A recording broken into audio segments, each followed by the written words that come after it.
आज के क्लास में हम लोग शुरुआत करने जा रहे हैं अपने क्लास 6 के अंदर साइंस में अपना सबसे लास्ट चैप्टर अपने इस बुक का चैप्टर नंबर 16। चैप्टर का नाम है गार्बेज इन गार्बेज आउट। इसके पहले हम लोगों ने टोटल चैप्टर 15 तक डिस्कस कर लिया है और आज के क्लास में हम लोग डिस्कस करेंगे अपने चैप्टर नंबर 16 को। ये जो चैप्टर नंबर हमारा 16 है ये क्लास 6 के साइंस का सबसे लास्ट चैप्टर है, आखिरी चैप्टर है। इसके बाद फिर हमारा क्लास 6 का साइंस पूरी तरीके से कंप्लीट हो जाएगा। तो आइए हम लोग शुरुआत करते हैं अपने क्लास 6 के साइंस का सबसे लास्ट चैप्टर, चैप्टर नंबर 16। नाम है गार्बेज इन गार्बेज आउट। यानी कि इस चैप्टर में पूरी तरीके से हम लोग बात करेंगे गार्बेज के बारे में, यानी कि कचरों के बारे में। जो वेस्ट हम लोग जनरेट करते हैं, कचरा जो हम लोग प्रोड्यूस करते हैं, उसी के बारे में हम लोग बात करेंगे। तो बिना देरी के शुरुआत करते हैं और हमारा जो सबसे फर्स्ट टॉपिक है, टॉपिक का नाम है डीलिंग विथ गार्बेज, यानी कि गार्बेज के साथ हम लोग डील करेंगे। आइए देखते हैं क्या लिखा हुआ है। फर्स्ट पॉइंट में डेफिनेशन लिखा हुआ है लैंडफिल का। अब ये क्या होता है लैंडफिल, आइए समझते हैं क्या होता है। लिखा हुआ है सफाई कर्मचारी collect the garbage in trucks and take it to a low lying open area is called a landfill. Landfill का बेसिकली मतलब होता है वो जगह जहाँ पे आपके घरों से कचरा लिया जाता है और सारे मोहल्ले से कचरे लेके एक जगह पर जाके उसको रख दिया जाता है, डाल दिया जाता है गड्ढे में। उसी जगह को हम लोग कहते हैं लैंडफिल। जैसे हमारा ये पटना शहर बहुत बड़ा शहर है, कचरा वाला गाड़ी सुबह और शाम दोनों टाइम पे आता है। तो वो कचरे वाले गाड़ी क्या करते हैं, सारे गली मोहल्ले से कचरा लेके और पटना के बाहर किसी एक जगह पे जाके सारा कचरा वो जाके वहाँ पे जमा कर देते हैं। तो वहाँ पे जब आप देखोगे ना, कचरों का पहाड़ बना हुआ रहता है, बहुत सारे वहाँ पे पहाड़ बने होते हैं कचरों का। तो उसी जगह को हम लोग कहते हैं लैंडफिल, जहाँ पे शहर का सारा कचरा फेंका जाता है एक जगह पर। तो उसी जगह को हम लोग कह देते हैं लैंडफिल, ठीक ना। और बेसिकली वो जगह जो होता है ना, गड्ढा वाला जगह होता है, ताकि उस गड्ढे में कचरे फेंक के उस जगह को क्या कर दिया जाए, प्लेन कर दिया जाए, ठीक ना। आगे, there the part of the garbage that can be reused is separated out from the one that can not be used. यानी कि जिस चीज को, उस कचरे में ना बहुत सारी चीजें होती हैं, यदि उस कचरे में कोई ऐसा चीज़ है जिसको दोबारा इस्तेमाल किया जा सकता है, उसको अलग कर लेते हैं, और जिसको इस्तेमाल नहीं किया जा सकता है उसको फेंक देते हैं। तो जहाँ पे आप देखोगे लैंडफिल होता है, यानी कि शहर का सारा कचरा जहाँ पे जाके फेंका जाता है, वहाँ पे ना जो काम के लायक कचरा होता है, जिसको कि दोबारा इस्तेमाल किया जा सकता है, उसको अलग कर लेते हैं, और जो काम के लायक नहीं है, जिसको इस्तेमाल हम दोबारा आप किसी चीज़ में नहीं कर सकते हैं, उस प्रकार के कचरे को अलग करके दोनों को अलग अलग कर दिया जाता है, ठीक है। Thus, the garbage has both useful and non-useful component। तो इस तरीके से हम लोग कह सकते हैं कि एक गार्बेज में, यानी कि एक कचरे में दोनों प्रकार के चीज़ें होते हैं। यूजफुल चीज़ें भी होते हैं जिसको हम लोग दोबारा इस्तेमाल कर सकते हैं, और नॉन यूजफुल चीज़ें भी हैं जिसको कि हम लोग दोबारा इस्तेमाल नहीं कर सकते हैं। तो दोनों प्रकार की चीज़ें हम लोगों को कचरे में देखने को मिल जाता है। The non-useful component is separated out.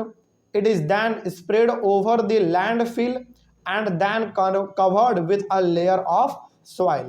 अब उस कचरे में जो कि इस्तेमाल होने लायक चीज नहीं था, उसको क्या किया जाता है, एक गड्ढे वाले जगह पे उसको डाल के उस पूरे जमीन को प्लेन कर देते हैं मिट्टी से ढक के, ठीक ना। और जो इस्तेमाल करने के लायक था उसको निकाल के अलग चीज़ों में यूज कर लेते हैं, उसको इस्तेमाल कर लिया जाता है। तो इस तरीके से कचरे का हम लोग उपयोग करते हैं। तो ध्यान रखना है इस बात का कि जो यूजफुल कचरा होता है, जिसका इस्तेमाल दोबारा किसी चीज़ में हो सकता है, उसको अलग करके उसका इस्तेमाल कर लिया जाता है। और जो कचरा बिना बेकार का, मतलब जो कचरा जो बेकार का है, उसको हम लोग इस्तेमाल नहीं कर सकते किसी चीज़ के लिए, उसको अलग करके एक गड्ढे में जाके उसको डाल देते हैं और उस गड्ढे के ऊपर मिट्टी डाल के उसको पूरी तरीके से प्लेन कर देते हैं, ठीक ना। Once the landfill is completely full, it is usually converted into a park or a play ground. जब वो गड्ढा वाला ज़मीन, उस गड्ढे वाले ज़मीन में जब आपने कचरा को फेंका तो क्या हो गया, ऊपर से मिट्टी भी डाल दिया, तो ज़मीन हो गया हमारा बराबर। तब जनरली उस जगह को क्या किया जाता है, या तो एक पार्क में या फिर एक प्ले ग्राउंड में कन्वर्ट कर दिया जाता है। तो बेसिकली कहने का मतलब हुआ कि एक बहुत बड़ा गड्ढा वाला इलाका होता है, गड्ढा भरने के लिए आप क्या करते हैं, मिट्टी डालते हैं ना, लेकिन वहाँ पे मिट्टी ना डाल के क्या कर दिया गया, पूरी तरीके से कचरा डाल दिया गया और उस कचरे के ऊपर मिट्टी डाल के उसको प्लेन कर दिया गया। और उस बड़े से ज़मीन जो कि पहले गड्ढा था, उसको भर के कचरे से ऊपर से मिट्टी डाल के क्या कर दिया गया, प्लेन बना दिया गया, और उसको एक पार्क में या फिर एक प्ले ग्राउंड में कन्वर्ट कर दिया गया। इससे क्या हुआ, हमारा दो फायदा हो गया। वो जो बेकार का ज़मीन पड़ा हुआ था, गड्ढा वाला, पहले तो अपना गड्ढा भर दे कचरे से, तो कचरे का भी इस्तेमाल हो गया गड्ढे को भरने में पहला। दूसरा, वो जो जमीन बेकार का पड़ा हुआ था, जमीन पे अब क्या बन जाएगा, पार्क वगैरह प्लेग्राउंड बन जाएगा जहां पे लोग उसका इस्तेमाल कर पाएंगे। तो इस तरीके से कचरे का इस्तेमाल किया जाता है, इसी को हम लोग कहते हैं कचरे के साथ डील करना। आगे बढ़े हम लोग। उसके बाद आइए हम लोग समझते हैं कंपोस्टिंग क्या होता है, समझिए। The rotting and conversion of some materials into manure is called composting. अच्छा, आपने कभी देखा होगा, जैसे पेड़ का कुछ चीजें आपको बताते हैं, फिर आप समझना इस चीज को। जैसे पेड़ का पत्ता, पेड़ का टहनी, पेड़ का जड़, या फिर घर के सब्जी का छिलका, फल का छिलका, है ना, गाय का गोबर, ये ऐसे प्रकार के चीजें हैं जिसको यदि आप गड्ढे में डाल के छोड़ दोगे ना, तो पूरी तरीके से खाद का रूप ले लेता है, यानी कि मिट्टी का रूप ले लेता है, वो मिट्टी में कन्वर्ट हो जाता है।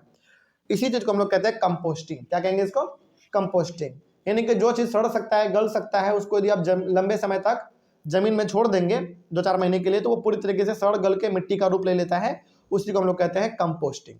और उस चीज को अब आप वहां से निकाल के खेतों में भी डाल सकते हैं, क्योंकि वो हो जाता है हमारा खाद का तरह काम करता है। मैन्योर का मतलब क्या हो गया, नेचुरल खाद, ठीक ना, वो हमारा बिल्कुल प्योर खाद होता है, इसी को हम लोग कहते हैं composting.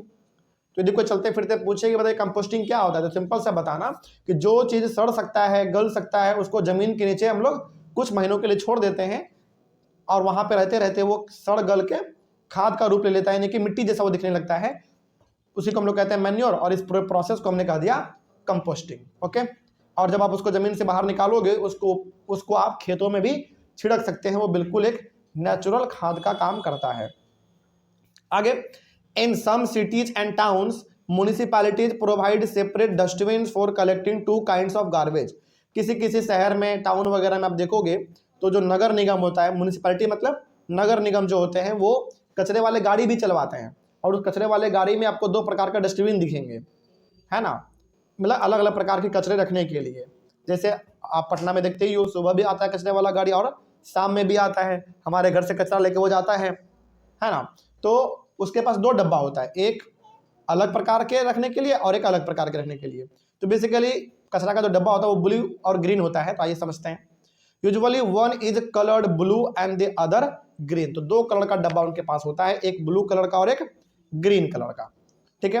The blue bin is for materials that can be used again. अब समझिए यहाँ पे ध्यान से, जो ब्लू डस्टबिन होता है उसमें वैसे कचरे डाले जाते हैं जिसका इस्तेमाल दोबारा हो सकता है, ठीक, such as plastic, metals, glass, यानी कि प्लास्टिक हो गया, मेटल हो गया, मेटल में लोहा वगैरह आ सकता है, आयरन वगैरह, और ग्लास, ये ऐसे चीजें हैं जिनका दोबारा इस्तेमाल किया जा सकता है। तो इन प्रकार की चीजों को ब्लू डस्टबिन में डालना होता है। और ग्रीन में क्या डालना होता है, the green bins are for collecting kitchen and other plant or animal waste.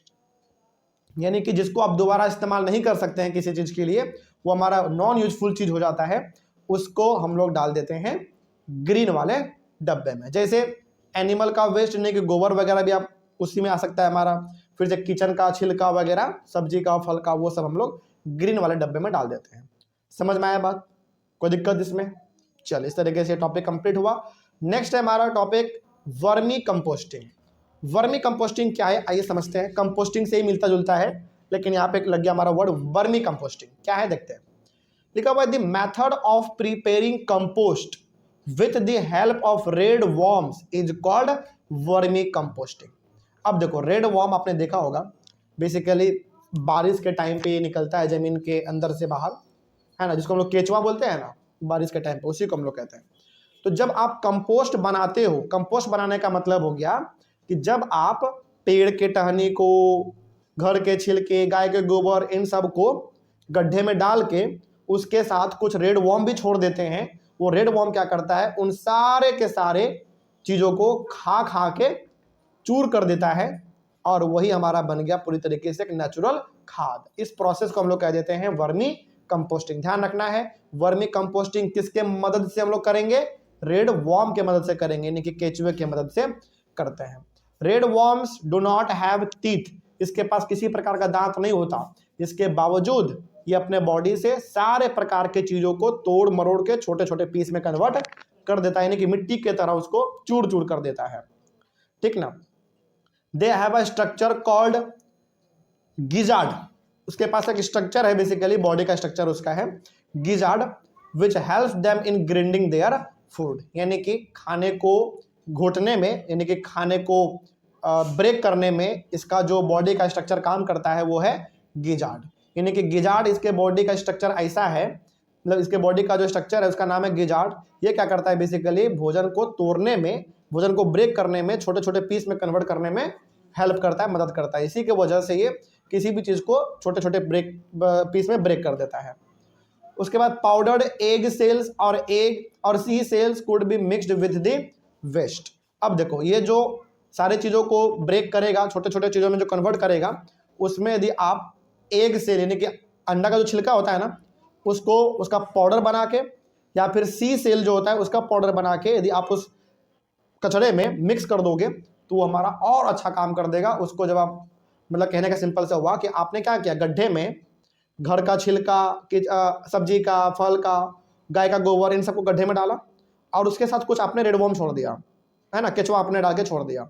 वो केचुआ क्या करेगा, सभी चीज़ को ब्रेक कर देगा, छोटे छोटे पीस में कन्वर्ट कर देगा। अब आप उसमें यदि अंडा के छिलके का पाउडर बना के डाल दो, या फिर जो सी सेल होता है समुद्र के, उसको पाउडर बना के उसमें डाल दो, और उसको मिक्स करने के बाद अब जब आप उस खाद को निकाल के ज़मीन से बाहर, गड्ढे से बाहर निकाल के जब आप खेतों में छिड़क दोगे तो बिल्कुल हमारा एक बढ़िया खाद का काम करता है। This would help red worms in grinding their food, यानी कि जब आप अंडे का छिलका वगैरह उसमें मिक्स कर दोगे तो रेड वॉर्म और अच्छी तरीके से उसको छोटे छोटे ब्रेक में कन्वर्ट भी कर देगा और वो हमारा अच्छा खाद भी बन के तैयार हो जाएगा। और red worm can eat food equal to its own weight in a day. सोचो, ये बहुत विचित्र बात यहाँ पे है, लेकिन आप समझना इस चीज को। एक रेड वॉर्म का बॉडी का जितना वेट होता है ना, उतना ही वेट का वो भोजन एक दिन में खा सकता है। सोचो, मतलब मान लीजिए यदि एक रेड वॉर्म 10 ग्राम का है तो वो 10 ग्राम भी खाना खा सकता है। लेकिन हमारा देखो, जैसे मान लीजिए हम 60 kg के हैं सपोज करो, तो क्या हम 60 kg खाना खा पाएंगे एक दिन में? कभी नहीं। लेकिन रेड वॉर्म ऐसा है जिसके बॉडी का जितना वेट है वो चाहे तो उतना खाना एक दिन में, अपने बॉडी के वेट जितना खाना वो एक दिन में खा सकता है और खाता भी है। ठीक ना, ये उनके बारे में थोड़ा सा विचित्र बात है लेकिन इंटरेस्टिंग है। आगे, red worm do not survive in very hot or very cold surrounding, यानी कि बहुत ज़्यादा ठंडे और बहुत ज़्यादा गर्मी जगह पे भी रेड वॉर्म नहीं रह सकता। इसको रहने के लिए कैसा मौसम चाहिए? नॉर्मल, ना गर्मी ज़्यादा ना ही ठंडा ज़्यादा, नॉर्मल चाहिए इसको। They also need moisture around them, यानी कि ये इसके आजू बाजू हमेशा क्या होना चाहिए? मॉइस्चर होना चाहिए। मॉइस्चर का मतलब हो गया हमेशा ठंडापन का, मतलब ठंडा नहीं कहेंगे, इनके आसपास का माहौल जो है ना हमेशा पानी वाला होना चाहिए। ठीक है, मॉइस्चर का मतलब हो गया नमी, इसके आजू बाजू हमेशा पानी होना चाहिए, तब जाके ये सही तरीके से सर्वाइव कर पाता है। समझ में आया बात? यहाँ तक तो कोई दिक्कत नहीं है। चलिए आगे बढ़ते हैं। नेक्स्ट टॉपिक है हमारा recycling of paper. Recycling of paper का मतलब हो गया कि पेपर को आप किस तरीके से रिसाइकल कर सकते हैं, यानी कि कैसे उसको आप बार बार यूज कर सकते हैं। देखते हैं क्या लिखा हुआ है। Recycling of paper makes use of cellulose, यानी कि प्लांट फाइबर जिसको हम लोग कहते हैं, over and over again. Recycling of paper कहने का सिंपल सा मतलब हो गया कि एक ही पेपर को, एक बार जो पेपर बन गया उसको बार बार क्या करना? इस्तेमाल करना। ठीक ना, यूजेज ले, अच्छा यहाँ पे एक बात और लिखा हुआ था, मेक यूज ऑफ सेल्यूलोज। तो बेसिकली कहने का मतलब ये हो गया कि जो एक पेपर बनता है ना वो किससे बनता है? सेल्यूलोज से बनता है। अब ये सेल्यूलोज क्या है भाई? प्लांट का पार्ट है। ठीक ना, मतलब सिंपल समझो, हमने बचपन में पढ़ा है कि जब पेपर बनाया जाता है तो पेपर किससे बनता है? पेड़ से बनता है, ये बात सही है। लेकिन पेड़ में भी किससे बनता है? सेल्यूलोज से बनता है। ओके, तो जब आप एक ही पेपर को बार बार इस्तेमाल करोगे तो इसका मतलब है कि आप उसके सेल्यूलोज को बार बार इस्तेमाल कर रहे हैं। ठीक ना, uses less water and less electricity, saves trees from being cut down and causes less pollution, यानी कि जब आप एक ही पेपर को बार बार इस्तेमाल करोगे तो इससे क्या होगा? हमारा पेपर बनाना पड़ेगा कम, और यदि पेपर कम बनाना पड़ेगा तो पेड़ काटने पड़ेंगे कम, और जब पेड़ कम कटेगा तो हमारा इन्वायरमेंट क्या रहेगा? बिल्कुल साफ रहेगा, है ना। तो कहने का मतलब है कि पेपर को, एक ही पेपर को बार बार जितना बार इस्तेमाल किया जा सकता है उतना बार उसको हम लोग इस्तेमाल करेंगे। इससे क्या होगा? हमारा जब पेड़ मतलब पेड़ से ही पेपर बनता है, जब पेपर का आप बचाओगे तो पेड़ को काटना नहीं पड़ेगा। पहला बात, जब पेपर नहीं कटेंगे तो हमारे पानी बचेंगे, बिजली बचेंगे, क्योंकि भाई पेपर को बनाने के लिए बिजली चाहिए होता है, पानी चाहिए होता है, और आप पेपर को काटोगे ही नहीं, सॉरी पेपर को काटोगे ही नहीं, तो हमारा बिजली भी बचेगा, पानी भी बचेगा, है ना, पोल्यूशन भी कम होगा। तो ओवरऑल कहने का मतलब है कि एक पेपर को तब तक इस्तेमाल करते रहो जब तक कि वो इस्तेमाल हो रहा है। इससे हमारा पेड़ नहीं कटेगा, पानी बचेगा, बिजली बचेगा, पोल्यूशन भी कम होगा। तो यही हमारा होता है रिसाइकलिंग ऑफ पेपर। समझ में आया चीज, कहानी? चलिए नेक्स्ट टॉपिक है हमारा प्लास्टिक्स, बून और अ कर्स। इसको हम लोग अपने अगले क्लास में डिस्कस करेंगे। मिलते हैं हम लोग अपने अगले क्लास में। Thank you very much. Next topic हम लोग डिस्कस करेंगे अपने चैप्टर के अंदर प्लास्टिक्स, बून और अ कर्स।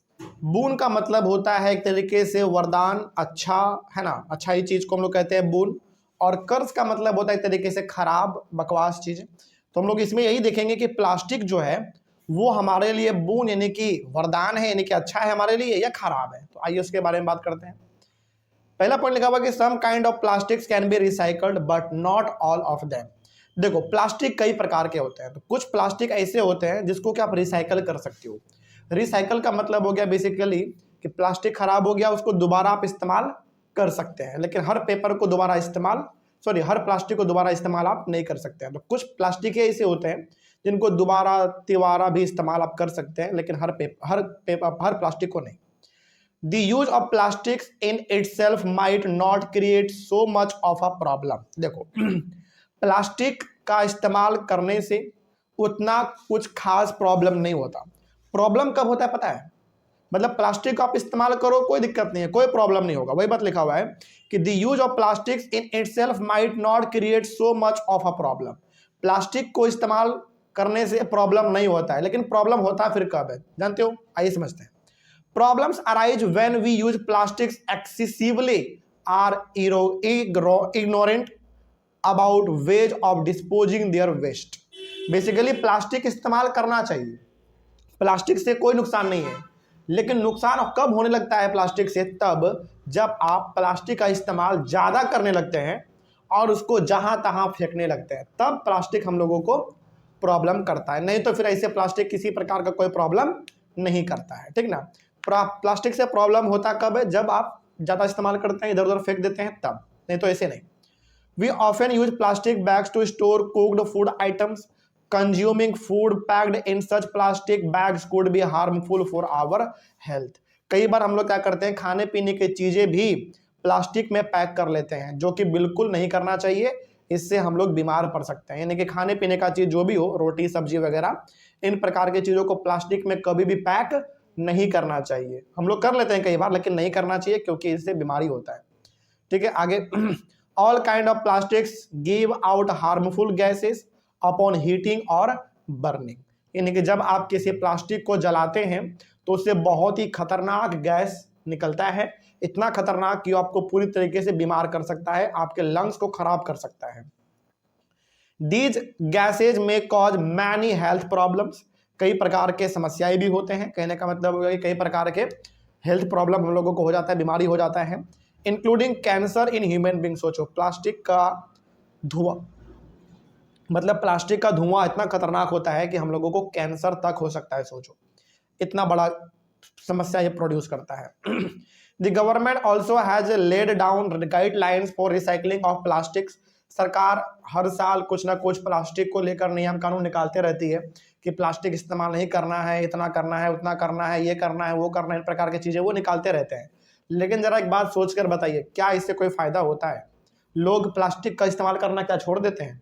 बिल्कुल भी नहीं, इस्तेमाल तो करते ही वो लोग, है ना। आगे the plastic bags thrown away carelessly on roads and other places get into drain. Basically और लोग ज़्यादा और गलती कब करते हैं? वो लोग प्लास्टिक बैग को जहां मन तहां फेंक देते हैं, जिसके वजह से रोड हो गया हमारा, या फिर नाला हो गया, नदी हो गया, ये सब पोल्यूट हो जाता है, बहुत ही गंदा हो जाता है ना। और यदि नाला एक बार जाम हो गया प्लास्टिक वगैरह की वजह से, तो हल्का सा भी बारिश आएगा, नाला का जो पानी वो बाहर निकल जाएगा, ओवरफ्लो हो जाएगा, ठीक ना। तो कहने का मतलब है कि प्लास्टिक को इस्तेमाल करिए, कोई गलत बात नहीं है, लेकिन प्लास्टिक का इस्तेमाल सही तरीके से करिए, है ना, क्योंकि प्लास्टिक का गलत तरीके से इस्तेमाल करने से कई प्रकार के प्रॉब्लम भी होते हैं। As a result drains get choked and the water spills on the roads, यानी कि नालों में आप प्लास्टिक फेंकोगे तो नाला हमारा जाम हो जाएगा और नाला का जो पानी है वो रोड पे निकल के बहने लगेगा, जो कि कई प्रकार के समस्याओं को जन्म दे देता है। During heavy rains it might even create a flood like situation, और यदि बाढ़ हुआ मतलब थोड़ा बहुत बारिश हो गया, नाला यदि हमारा जाम रहेगा और थोड़ा बहुत बारिश हो गया तो वो एक तरीके का आप कह सकते हो कि बाढ़ जैसा सिचुएशन क्रिएट कर सकता है। समझ में आया बात? तो कहने का ओवरऑल मतलब यहाँ पे ये है कि हल्का सा भी बारिश होने के वजह से पानी हमारा पूरा फैल जाएगा, क्योंकि नाला हो चुका है जाम। नाला जाम होने की वजह से क्या पानी आगे बह पाएगा? नहीं बह पाएगा, तो सारा पानी हमारा नाला का रोड पे निकल जाता है। कई बार तो बाढ़ जैसा सिचुएशन भी आ जाता है। तो ये हो गया हमारा कुछ प्लास्टिक से होने वाले प्रॉब्लम। अब आइए आगे बात करते हैं हम लोग। We can follow some measures to minimise overuse of plastics and deal with garbage. अब देखो कुछ हमारे पास तौर तरीके भी हैं जिसको यदि हम लोग फॉलो करें तो हम लोग अपने इन्वायरमेंट को गंदे होने से बचा सकते हैं और गार्बेज को सही तरीके से डील भी कर सकते हैं। तो क्या क्या वो तौर तरीके हैं जिसका इस्तेमाल यदि हम लोग करें तो हमारा इन्वायरमेंट भी साफ रहेगा, प्लास्टिक का इस्तेमाल भी कम होगा और हम लोग अपना एक हेल्दी लाइफ जी सकते हैं। तो पहला पॉइंट लिखा हुआ है, we make a minimum use of plastic bags, we reuse the bags whenever it is possible. यानी कि सबसे पहला काम तो ये करिए कि जितना कम हो सके उतना कम प्लास्टिक का इस्तेमाल करिए। और दूसरा बात, एक प्लास्टिक को जितनी बार इस्तेमाल किया जा सकता है, यानी कि जब तक वो इस्तेमाल हो रहा है तब तक उसको इस्तेमाल करते रहिए। ये एक अच्छा तरीका हो गया प्लास्टिक को बचाने का। We carry a cloth or a jute bag when we go out for shopping. कभी भी शॉपिंग करने के लिए जाइए तो अपने घर से बैग लेकर जाइए या फिर जूट का थैला वगैरह होता है उसको लेकर जाइए, ताकि प्लास्टिक में सामान ना लाना पड़े, है ना। ये भी कर सकते हैं हम लोग। उसके बाद we do not use plastic bags to store eatables. खाने पीने का चीज़ जो होता है उसको प्लास्टिक बैग में कभी भी नहीं रखना है, ठीक ना। इससे खाना हमारा खराब होता है और उसी खाने को जब हम दोबारा खाएंगे तो हो सकता है कि हम लोग बीमार भी पड़ जाए। We do not throw plastic bags here and there after use. Plastic bag का इस्तेमाल कर लेने के बाद कचरे को जहां मन तहां नहीं फेंकना है, ठीक ना। एक जगह पे उसको डस्टबिन में डाल देना है। उसके बाद we never burn plastic bags and other plastic item. किसी प्रकार का प्लास्टिक या फिर प्लास्टिक के बने हुए कोई भी चीज कभी भी उसको जलाना नहीं चाहिए, कभी भी नहीं। We do not put garbage in plastic bags and throw it away. हम लोग क्या करते हैं, कचरे को प्लास्टिक बैग में नहीं रखते हैं, कहाँ के फिर करते क्या है, जहां मन तहां फेंक देते हैं। तो ये भी गलत चीज है। प्लास्टिक को जहां मन तहां नहीं फेंकना है, उसको एक प्रॉपर बैग में रखिए, बेसिकली थैले में रखिए, और जब गाड़ी वाला आएगा, कचरे वाला गाड़ी, उसमें आप जाकर उसको डाल सकते हो। तो ये ऐसे कुछ तौर तरीके हैं जिसका इस्तेमाल हम लोग करें तो हम लोग एक अपने इन्वायरमेंट को साफ सुथरा रख सकते हैं। उसके बाद we use vermicomposting at home and deal with our kitchen waste usefully. कहने का मतलब हो गया कि अपने घर के जो कचरे होते हैं जो सड़ सकता है, गल सकता है, फॉर एग्जांपल पेड़ का पत्ता, टहनी, जड़, है ना, गाय का गोबर या फिर सब्जी के छिलके, फल के छिलके, इन सब चीज़ों को इस्तेमाल किया जा सकता है। मतलब इसका इस्तेमाल वर्मी कंपोस्टिंग इसका किया जा सकता है, मतलब कि गड्ढे में इन सब चीज़ों को डाल दो, उसमें कुछ केचुए, रेड वॉर्म को छोड़ दो, वो हमारे सारे मिट्टी को, मतलब उन सभी चीज़ों को मिट्टी में कन्वर्ट कर देगा, वो खाद बन जाएगा हमारा, और वो खाद हमारे इस्तेमाल के लायक होता है, खेतों में डाल सकते हैं उसको। उसके बाद वे शुड रिसाइकल पेपर। पेपर को भी रिसाइकल करते रहिए, यानी कि पेपर का भी इस्तेमाल जब तक हो सकता है तब तक उसको आप इस्तेमाल करते रहिए। आगे we use both sides of the paper to write. कई सारे बच्चे होते हैं पेपर के एक ही साइड में लिखेंगे, दूसरा साइड छोड़ देते हैं क्योंकि दूसरा साइड गंदा लगने लगता है। नहीं, ऐसा नहीं करना है, दोनों साइड लिखना है, पेपर के दोनों तरफ लिखना है। इससे क्या होगा, हमारा पेपर बचेगा, ठीक ना। और पेपर बचेगा इसका मतलब है कि पेपर क्या होगा, पेपर बचेगा इसका मतलब प्लांट हमारे कम कटेंगे, क्योंकि प्लांट से तो बनता है ना पेपर, और पेपर बचेगा तो प्लांट नहीं कटेगा, ठीक ना। आगे we make our family, friends and others to follow proper practices for disposing different kinds of waste. यानी कि हमारे दोस्तों को, फैमिली को, और भी कोई लोग हैं तो उनको भी समझाना है और बताना है कि कचरे को जहां मन तहां नहीं फेंकना है, कचरे का जो इस्तेमाल है वो सही तरीके से करना है। तो ये कुछ तौर तरीके हैं, यदि हम लोग जिसको फॉलो करें तो हम लोग अपने एनवायरनमेंट को गंदे होने से बचा सकते हैं, प्लास्टिक का यूज कम कर सकते हैं और एक हेल्दी लाइफ हम लोग जी सकते हैं। तो इस तरीके से हमारा ये हो गया टॉपिक कंप्लीट, और टॉपिक के साथ हमारा ये पूरा चैप्टर भी कंप्लीट हुआ, और इसी चैप्टर के साथ हमारा पूरा का पूरा क्लासेस का जो साइंस था वो भी आज हो गया पूरी तरीके से कंप्लीट। तो यहीं पे हमारे क्लास 6 का साइंस पूरी तरीके से कंप्लीट हो गया। अब आप लोगों को कोई डाउट है, पहले ये बताइए, समझ में आया सब कुछ? चलिए, वेरी गुड। ऑनलाइन वाले बच्चे, आप लोगों को पूरे क्लास 6 के साइंस के अंदर किसी भी चैप्टर में और किसी भी चैप्टर के अंदर किसी भी टॉपिक में कहीं पर भी कोई डाउट रहा होगा तो आप उस वीडियो के उस वीडियो पे जाके कमेंट कर दीजिएगा। हम लोग यहीं पे अपने क्लास 6 के साइंस को एंड करते हैं। अच्छे से रिवीजन करिएगा, है ना, और सब कुछ जो है वो आपका पूरी तरीके से एनसीईआरटी बेस्ड था। हमारा नोट्स पूरी तरीके से एनसीईआरटी ही इसमें कवर है, उसको आप लाइन बाय लाइन नोट्स को रिवाइज कर लीजिएगा तो पूरा एनसीईआरटी जो है आपको कमांड में आ जाएगा। ठीक है, यहीं पे हम लोग अपने क्लासेस के साइंस को खत्म करते हैं। Thank you very much and have a nice day.